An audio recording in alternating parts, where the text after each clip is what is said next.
Princess Vexara Kethmori stood before the polished obsidian mirror in her chambers, adjusting the ceremonial armor that gleamed like liquid starlight against her pale green skin. Her red hair cascaded in waves down her shoulders, a striking contrast that had intimidated enemies across 3 star systems. Today, however, she would wield diplomacy instead of her plasma sword, though she trusted the latter far more. The Zilithian Empire needed this alliance with Earth. Their resources were vast, their technology advancing rapidly, and their strategic position invaluable against the growing rebel threat. As heir to the throne, Vexara had been chosen to lead this delicate negotiation. It was an honor that filled her with both pride and determination. A soft chime announced an arrival. "Enter," she commanded, her voice carrying the authority of one born to rule. The door slid open to reveal Admiral Koroth, her military advisor, followed by a human male in simple gray fatigues. The human was unremarkable. Average height, brown hair, quiet brown eyes that seemed to take in everything while revealing nothing. He stood at attention but somehow managed to appear relaxed, as if ready for anything. "Your Highness?" "Admiral."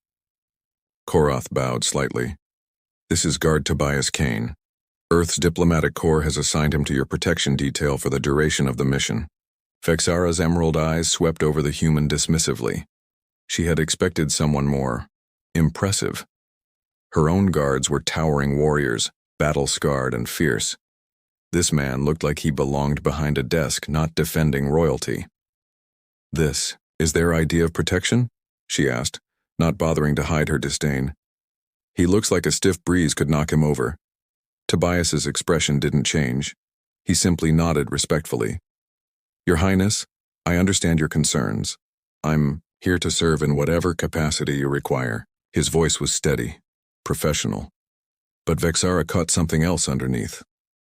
Not deference exactly, but a quiet confidence that irritated her. How dare this inferior creature show anything but complete submission in her presence?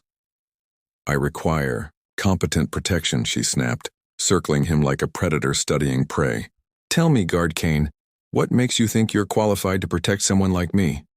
I've conquered worlds, led armies, faced down the fiercest warriors in the galaxy. What have you done?"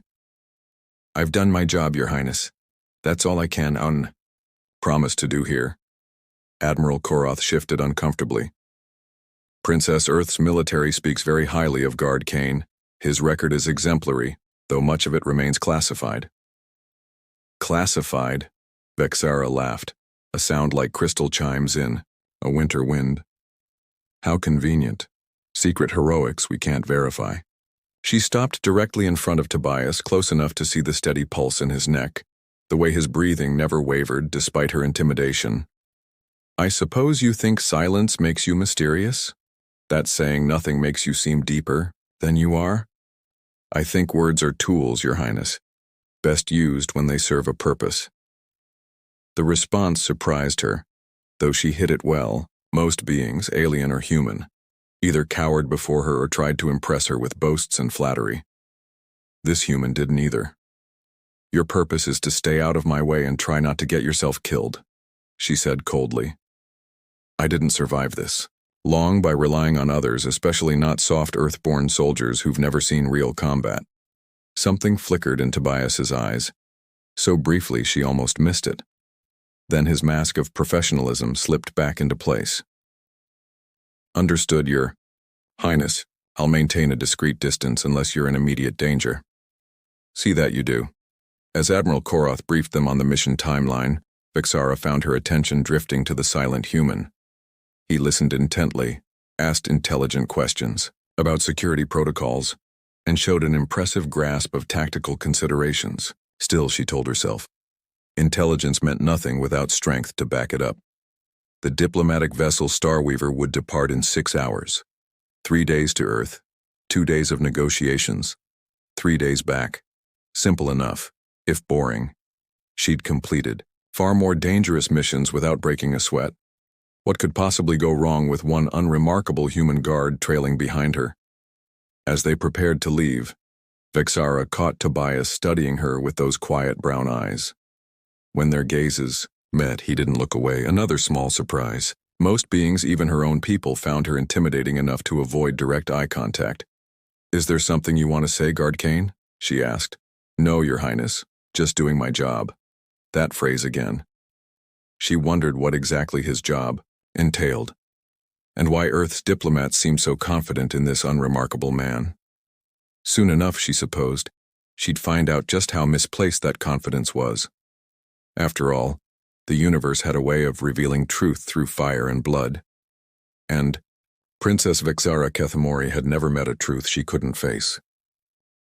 The attack came without warning, as the best ones always do. One moment, Princess Vexara was reviewing diplomatic protocols in her private cabin aboard the Starweaver, and the next, the ship shuddered violently as plasma cannons tore through the hull. Emergency lights bathed everything in crimson as the vessel lurched out of hyperspace. "Rebel ships!" Admiral Koroth's voice crackled over the comm. "3 vessels closing fast. They've disabled our engines." Vexara was on her feet instantly, her warrior instincts overriding diplomatic concerns. She grabbed her plasma sword from its ceremonial mount and headed for the bridge, her mind already calculating battle strategies. Behind her, she heard the soft footfalls of Guard Kane, still following like a silent shadow. The bridge was chaos. Sparks flew from damaged consoles while officers shouted reports over the din of alarms. Through the viewport, Vexara could see the sleek black ships of the Kethmori Liberation Front closing in like vultures.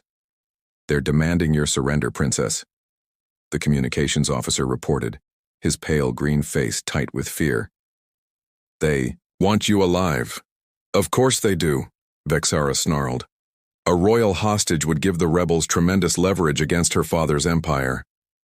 "How long until reinforcements arrive?" 47 minutes, Your Highness." "Too long, far too long." The first boarding pod struck the ship's side with a bone-rattling clang, then another, and another. "Palace guards to defensive positions," Admiral Koroth commanded. "Protect the princess at all costs." Vexara drew her sword, its blade humming with deadly energy. Around her, a dozen of her finest warriors took position, their weapons gleaming. She noticed Tobias had moved to her left flank, a simple projectile weapon in his hands, primitive by Zilithian standards. But he held it with the ease of long familiarity. The blast doors exploded inward in a shower of molten metal. The first wave of rebels poured through, 8 soldiers in black armor, their faces hidden behind tactical masks. They moved with military precision, spreading out to establish firing positions. Behind them came more and more. The battle erupted in a symphony of plasma fire and screaming metal. Vexara's guards were magnificent, exactly what she'd expected from her father's finest. They fought with the fury of cornered predators, their weapons carving brilliant arcs through the smoke-filled air. But there were too many rebels. For every one that fell, 2 more seemed to take their place. Guard Captain Yolith fell first, a plasma bolt taking him center mass. Then Lieutenant Sektar, caught by crossfire as she tried to flank the enemy position. One by one, Vexara watched her protectors die. "Fall back," she commanded, her sword deflecting a bolt that would have taken her head off. "Tactical withdrawal to the secondary bridge." But even as she gave the order, she knew it was hopeless. They were outnumbered 3 to 1, trapped on a crippled ship with nowhere to run. In minutes, she'd be dead or captured. That's when she noticed something strange.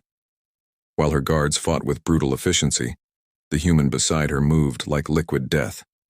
His primitive weapon spat bullets with surgical precision. 1 shot, 1 kill every time. He flowed between cover positions like smoke, always exactly where he needed to be, never where the enemy expected. A rebel tried to flank their position. Tobias was there, his knife sliding between armor plates before the attacker could scream. Another rebel attempted to suppress them with heavy fire. Tobias rolled behind a console, came up firing, and the rebel's weapon exploded in his hands. "Your Highness, this way!" Admiral Koroth shouted, gesturing toward an emergency hatch. Vexara started to move, then froze. 3 rebels had broken through their left flank, their weapons trained directly on her. Time slowed to a crawl as she watched plasma bolts streak toward her chest. She would die here, she realized with crystal clarity. Die on this diplomatic mission, her dreams of conquest unfulfilled. Then Tobias Kane stepped in front of her. The first bolt took him in the shoulder, spinning him around. The second caught him across the ribs, tearing through his armor like paper. The third would have pierced his heart if he hadn't twisted at the last second, taking the hit in his side instead. But even as the plasma burned through him, even as his blood painted the deck plates crimson, Tobias never stopped moving. His knife took the first rebel in the throat, his sidearm barked twice and the second rebel crumpled. The third managed to raise his weapon before Tobias's boot caught him in the chest, driving him backward into a bulkhead hard enough to crack armor. Then the human guard collapsed, his weapon clattering from nerveless fingers. Tobias. The name tore from Vexara's throat without conscious thought. She dropped to her knees beside him, her hands hovering over his wounds. So much blood. How was there so much blood? His eyes found hers, and impossibly he tried to smile. Your Highness, he whispered, each word a struggle. Are you hurt? You fool, she breathed, pressing her hands against the worst of his wounds. You magnificent suicidal fool, why did you? My job, he managed. The remaining rebels were retreating, their ambush turned into a slaughter by one dying human. Admiral Koroth was already coordinating pursuit, but Vexara barely heard him. All her attention was focused on the man bleeding out in her arms. Stay with me, she commanded, using the same tone that had cowed armies. That's an order, Guard Kane. He chuckled, a sound that turned into a cough. Yes, ma'am. Working quickly, she used emergency medical supplies to stabilize his worst injuries. Her hands that had mastered a dozen forms of combat, shook as she tried to stop his bleeding. Why? She asked quietly. I've done nothing but insult you since we met. Why would you take those hits for me? Tobias's eyes were growing heavy, but they never left her face. Because you're worth saving, even if you don't think I am. Something cracked inside her chest, something that had nothing to do with the battle or the blood or the rebels still prowling the ship's corridors. For the first time in her life, Princess Vexara Kethmori felt truly, devastatingly humbled. This human, this man she'd dismissed as weak and worthless, had just proven himself braver than any warrior she'd ever known. He'd faced death without hesitation, asked for nothing in return, and still called her Your Highness even as life leaked out of him.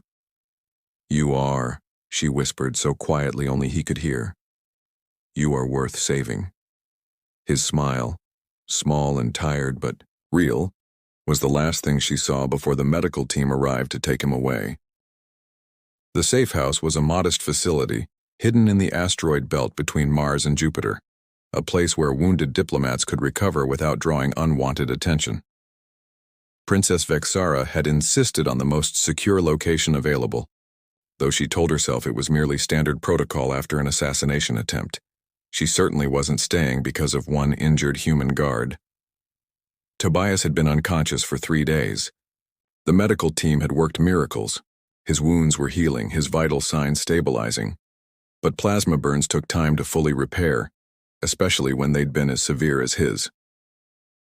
Vexara found herself spending more and more time in the medical bay, ostensibly reviewing security reports but actually watching the steady rise and fall of his chest.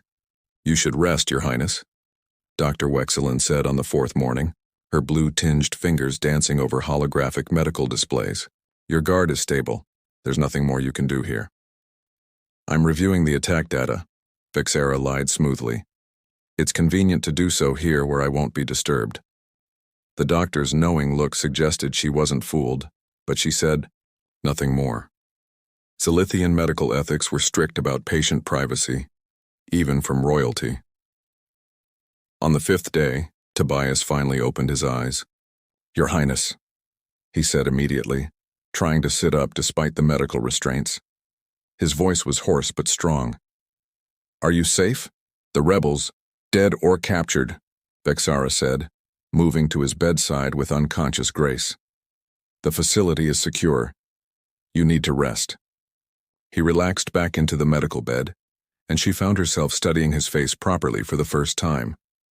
Without the perpetual alertness of a man on duty, he looked younger, more vulnerable. A scar ran along his left temple, old, nearly faded. Another crossed his collarbone, disappearing beneath the medical tunic. "How long have I been out?" he asked. 5 days. "The doctors say you're healing remarkably well for a human." She paused, then added more quietly, "You nearly died. But I didn't. And more importantly, neither did you. Why do you keep doing that?" The question slipped out before she could stop it. Doing what? Acting like your life matters less than mine? Tobias was quiet for a long moment, his brown eyes studying her face with an intensity that made her unexpectedly self-conscious. "Isn't that the point of being a guard? To value the life you're protecting above your own?" "That's duty," Vexara said. "What you did was something else entirely." Before he could respond, Dr. Wexlin returned with a tray of medical instruments. "Ah, excellent. Our patient is awake. Your Highness, I need to change his dressings. Perhaps you'd prefer to—" "I'll stay," Vexara said quickly. Too quickly. In case there are security concerns, neither the doctor nor Tobias commented on the weak excuse. As Dr. Wexlin worked, Vexara got her first clear look at Tobias's injuries. The plasma burns were healing, but they'd left angry red marks across his shoulder and ribs. More disturbing were the other scars she could see, dozens of them, crisscrossing his torso like a map of violence. "You've been hurt before," she observed. "Occupational hazard," he said with a slight smile. "These aren't from recent battles." She leaned closer, studying a particularly vicious scar along his right side. "This one looks years old, and this—" Her fingers traced a mark near his heart, and she felt him tense under her touch. "What happened to you?" "Long story, Your Highness." "We have time." Tobias was quiet until Dr. Wexlin finished and left them alone. Then he spoke, his voice soft but steady. "I wasn't always a diplomatic guard. Used to be military intelligence. Deep, cover operations in hostile territory. Some missions went better than others. Is that why your record is classified?" "Partly." He met her eyes. "The other part is that some of those missions involved protecting Zilithian interests. Your father's empire has more human allies than most people realize." Vexara stared at him. "You've worked for us before?" "Indirectly. 3 years ago there was a plot to assassinate the Zilithian trade ambassador to Earth. I spent 6 months undercover in the rebel cell that was planning it." "You were spying on enemies of my people?" "Among other things." His expression grew distant. "The rebels had good reason to hate the Empire. Their planet had been strip-mined, their people displaced. I understood their anger, even if I couldn't. Let them act on it." Something in his tone made her chest tighten. "What happened to them?" "What had to happen? But I never forgot that they were people, not just targets. That their pain was real, even if their methods were wrong." Vexara found herself seeing him with new eyes. This wasn't the simple, unremarkable guard she'd dismissed. This was a man who'd walked in shadows, made impossible choices, carried the weight of secrets that could reshape governments. "Why are you telling me this?" she asked. "Because you asked, and because—" He hesitated, then continued. "Because you deserve to know who's really protecting you." Over the following days, as Tobias grew stronger, their conversations grew longer and more personal. He told her about Earth, not the political briefings she'd read, but the real world. Cities that never slept, oceans that stretched beyond the horizon, forests where sunlight filtered through leaves in patterns that changed with the seasons. In return, she found herself sharing things she'd never told anyone.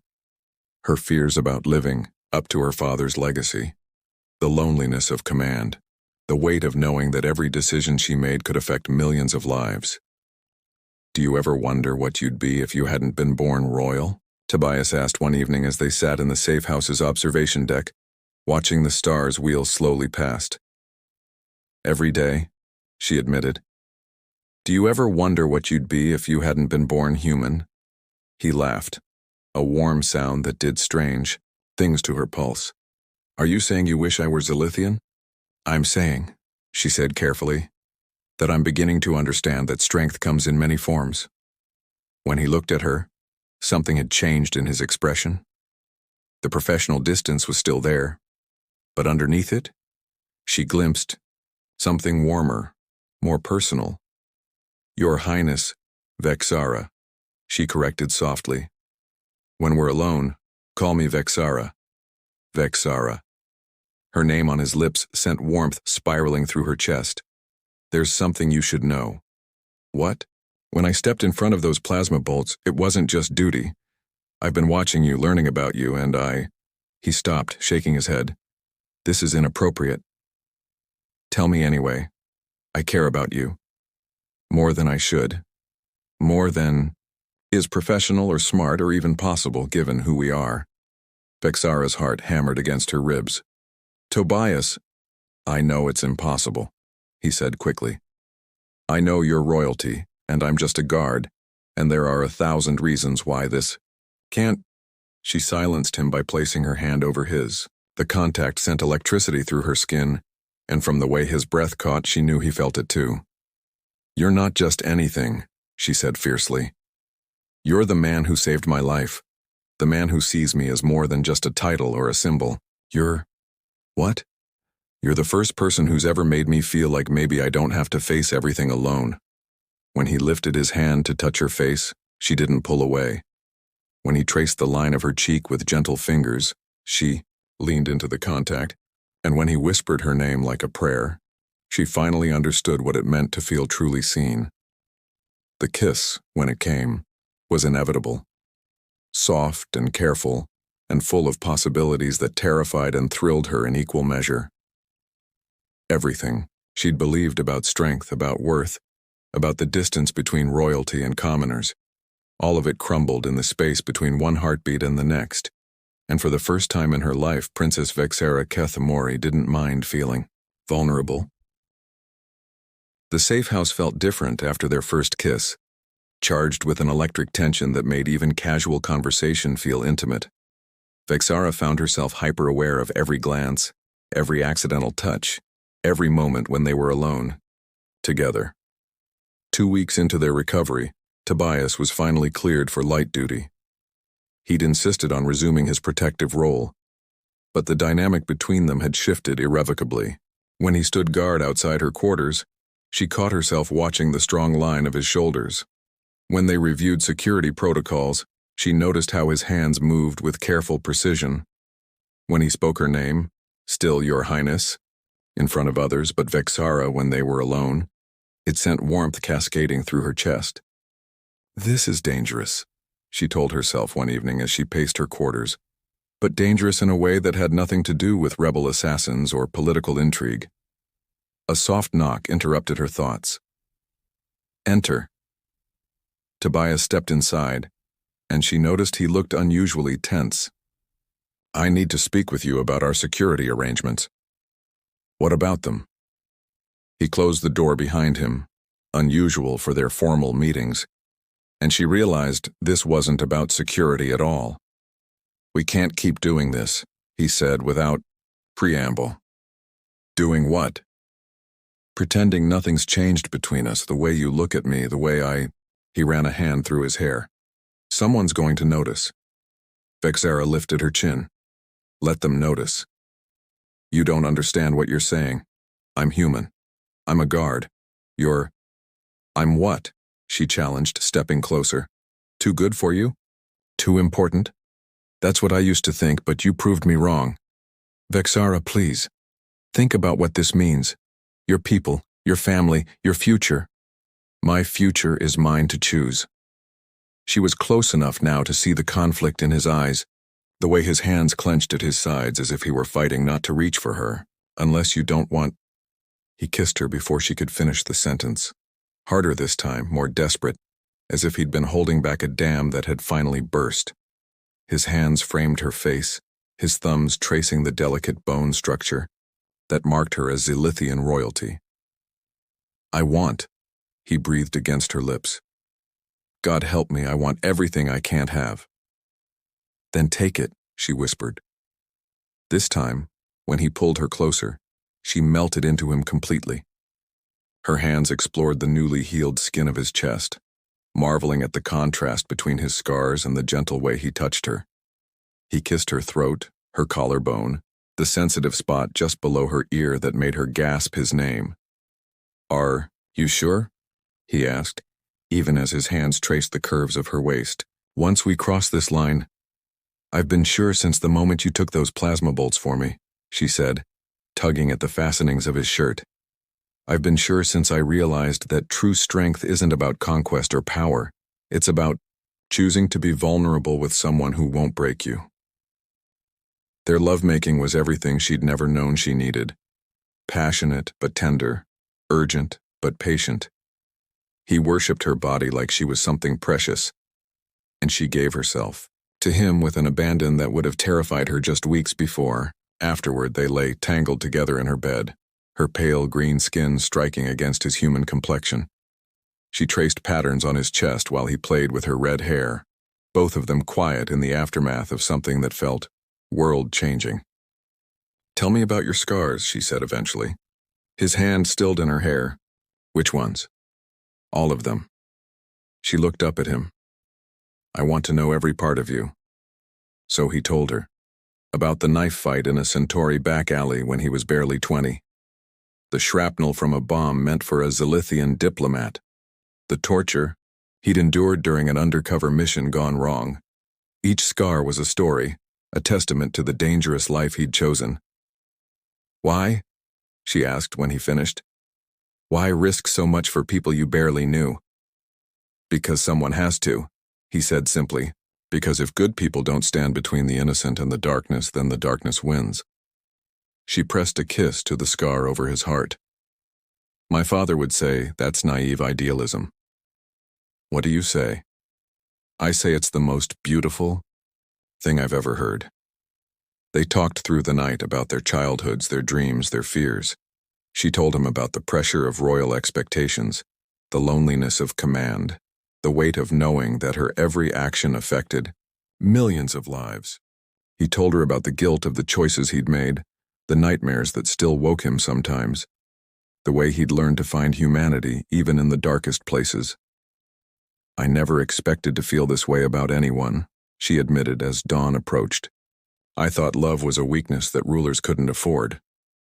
And now I think maybe love is what makes us worth ruling for." But even as they shared these intimate revelations, reality pressed at the edges of their private world.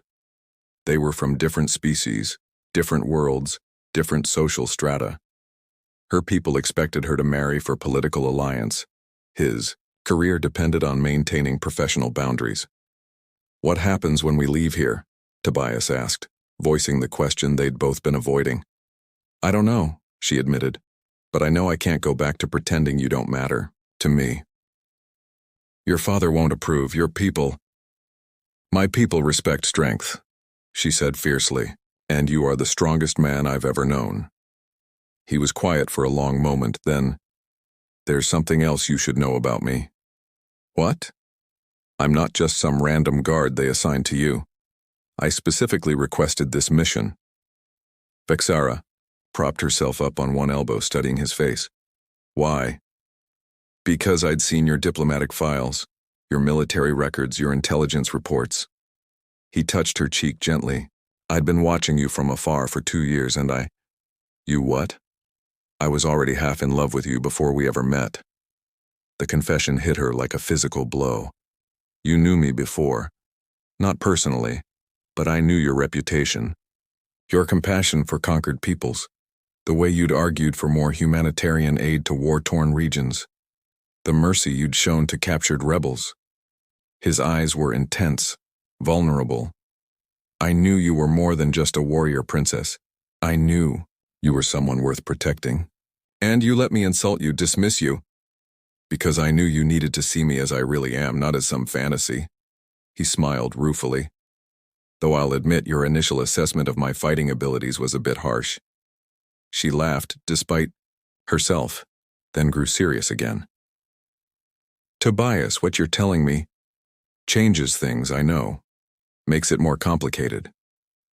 "No," she said softly. It makes it more real. Outside, the stars wheeled in their ancient patterns, and somewhere in the distance, the galaxy continued its complex dance of politics and power. But here, in this moment, none of that mattered. Here, there was only a princess who'd learned that true strength meant choosing love over fear, and a guard who'd waited 2 years for the chance to prove himself worthy of her. Here, for just a little while longer, they could pretend that love was enough to overcome anything. 3 weeks later, they could no longer postpone their return to civilization. The diplomatic mission had to be completed, and Princess Vexara's prolonged absence was raising questions back on Zalithos Prime. As their transport ship approached, the gleaming capital world of the Zalithian Empire, Vexara felt the weight of reality settling back onto her shoulders like familiar armor. Whatever happens, Tobias said quietly as they stood together in her private quarters, I want you to know that these past weeks have been the best of my life. She turned from the viewport to face him, memorizing every detail of his face. They don't have to end. Vexara, I've made my decision. Her voice carried the authority of generations of rulers. I'm going to tell my father about us. The color drained from his face. You can't. The political ramifications alone. I am heir to the Zalithian Empire, she said firmly. I will not sneak around like some guilty adolescent. If what we have is real, and it is, then it deserves to be acknowledged. And if he forbids it? If your people reject me? She stepped closer, placing her hands on his chest. Then they'll learn that their future empress chooses her own path. The royal palace of Zalithos Prime was a marvel of crystalline architecture that stretched toward the purple sky like a frozen song. As their shuttle descended toward the landing platform, Vexara saw the assembled honor guard, the court officials, the media drones recording every moment of her return. Your Highness, Admiral Koroth said as they disembarked, your father is eager to debrief you on the assassination attempt. The intelligence we've gathered suggests... Later, Vexara said. First, I need to speak with him privately. As they made their way through the palace corridors, she was hyper-aware of Tobias walking 2 steps behind her, the perfect professional distance he'd maintained since they'd re-entered Zalithian space. But she could feel the tension radiating from him, see the way his eyes catalogued every exit and potential threat. Emperor Kethamori Valeth waited in his private study, a magnificent chamber carved from a single massive crystal. He was an imposing figure even in his advancing years, tall, broad-shouldered, with the same pale green skin and red hair that marked their bloodline. His emerald eyes, so like her own, assessed her with the sharp intelligence that had built an empire. Daughter, he said, rising from his desk, I trust your recovery was complete? Yes, father, thanks to Guard Kane. The Emperor's gaze shifted to Tobias, who stood at perfect attention. Indeed, I've read the reports of his heroism. Most impressive for a human. More than impressive, Vexara said carefully. Extraordinary. Something in her tone made her father's eyes narrow. Vexara, is there something you wish to tell me? She took a deep breath, calling on every lesson in diplomacy and statecraft she'd ever learned. Father, I need to discuss a matter of personal importance. Very well. Guard Kane, you may. He stays, Vexara said firmly. This concerns him, as well. The Emperor's eyebrows rose slightly, but he gestured for her to continue. During our time at the safe house, I came to know Guard Kane as more than just a protector. I've come to... She lifted her chin, meeting her father's gaze directly. I've come to love him. The silence that followed was deafening. Emperor Valeth's expression went through several changes. Surprise, concern, and finally, a cold calculation that Vexara recognized all too well. I see, he said finally. And does this human return your affection? I do, Your Majesty, Tobias said quietly. It was the first time he'd spoken, and his voice was steady despite the magnitude of what they were discussing. Interesting. The Emperor began to pace, his hands clasped behind his back. "Tell me, Guard Kane, what makes you believe you're worthy of my daughter's regard?" "Nothing, Your Majesty," Tobias replied honestly. "I'm not worthy of her, but I love her and I believe I can make her happy." "Happiness," the Emperor mused, "an ephemeral thing to base a future on." "Father," Vexara interjected, "I didn't come here to ask your permission. I came to inform you of my decision." "Your decision?" His voice turned sharp. "You are heir to an empire, Vexara. Your personal desires are secondary to your duties to our people. My duties include ensuring the strength and continuation of our bloodline," she said calmly. "I believe Tobias would help me do that better than any political marriage ever could." A human? In the royal line? Half-human children? Raised with the best of both species? Bridges between worlds instead of barriers? She stepped forward. "Father, you've spent your reign expanding our empire through conquest. What if the next generation could expand it through unity?" The Emperor was quiet for a long moment, studying both of them with those calculating emerald eyes. Finally, he turned to Tobias. "Guard Kane, you understand that accepting my daughter's hand would make you a target for every enemy of our empire? That your children would face discrimination from both humans and Zilithians? That you would be entering a world of politics and intrigue that could destroy you?" "Yes, Your Majesty. And yet you would still choose this path."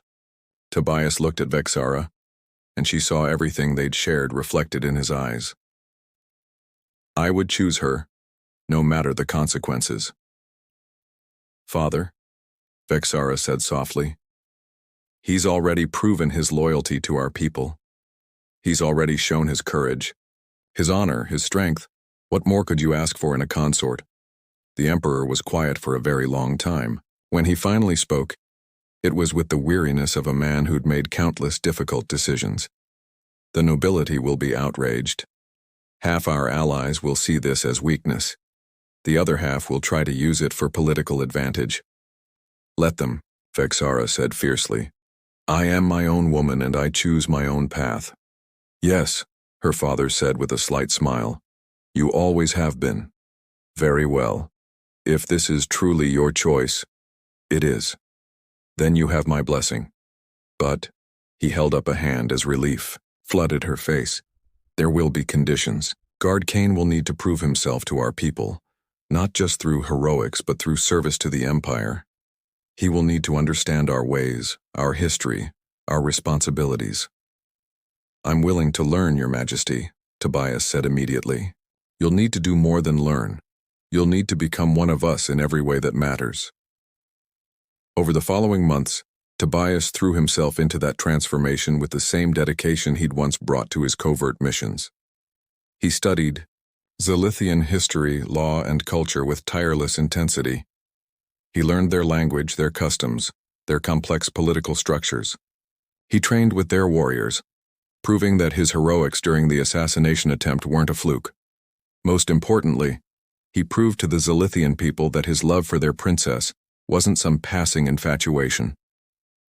When protesters gathered outside the palace, he faced them with dignity and respect. When court nobles tried to humiliate him with impossible tests of knowledge, he met their challenges with grace and intelligence. When assassins tried to use him to get to Vexara, he protected her with the same fearless dedication he'd shown from the beginning. Their wedding was a magnificent affair that united not just two people but two worlds. Representatives from Earth and Zalithos filled the Crystal Cathedral, watching as Princess Vexara Kethmori and Prince Consort Tobias Kane pledged their lives to each other and to the future they would build together. "You realize," Vexara whispered as they danced at their reception, "this means you'll never have a quiet life again." "I stopped wanting a quiet life the moment I met you," Tobias replied, spinning her gracefully across the dance floor.